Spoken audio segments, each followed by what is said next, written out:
Je suis professeur Nguessan Valentin et je suis le coordonnateur national du projet Ozone Côte d'Ivoire. Projet Ozone qui est logé au ministère de l'Environnement, des Eaux et Forêts. Alors, nous avons, après notre adhésion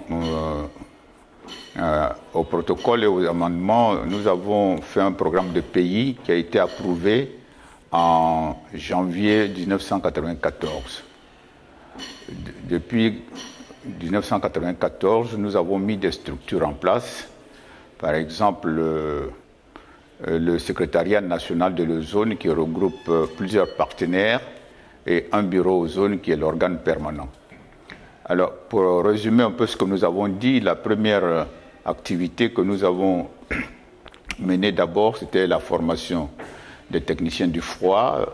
Nous avons d'abord, dans une première étape, formé les formateurs des techniciens du froid. Et ensuite, nous avons formé plusieurs techniciens du froid. Par la suite, nous avons commencé également à faire la formation des agents de douane en 1994.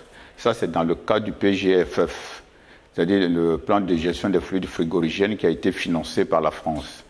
Mais il se trouve que le financement a été interrompu par la France à l'issue des problèmes qui ont eu lieu entre la France et la Côte d'Ivoire en novembre 2004. Et par la suite, nous avons continué après avoir obtenu des financements. Le premier financement que nous avons obtenu concerne le secteur de la mousse, qui est le plus gros consommateur des CFC. Ils ont obtenu un financement.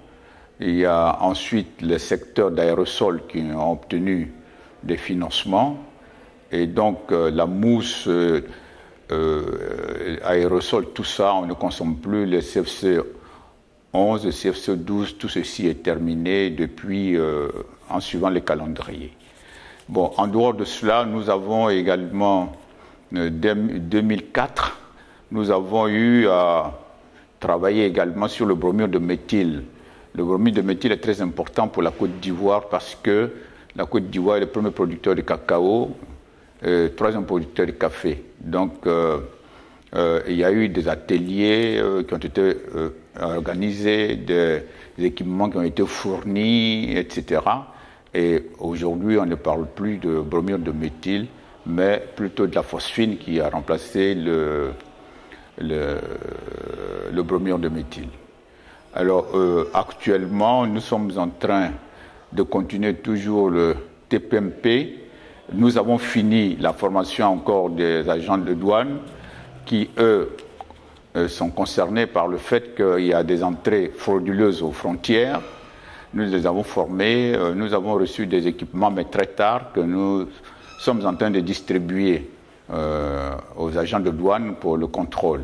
Nous avons formé également des agents du ministère du Commerce pour, eux, contrôler la qualité des produits qui sont mis sur le marché.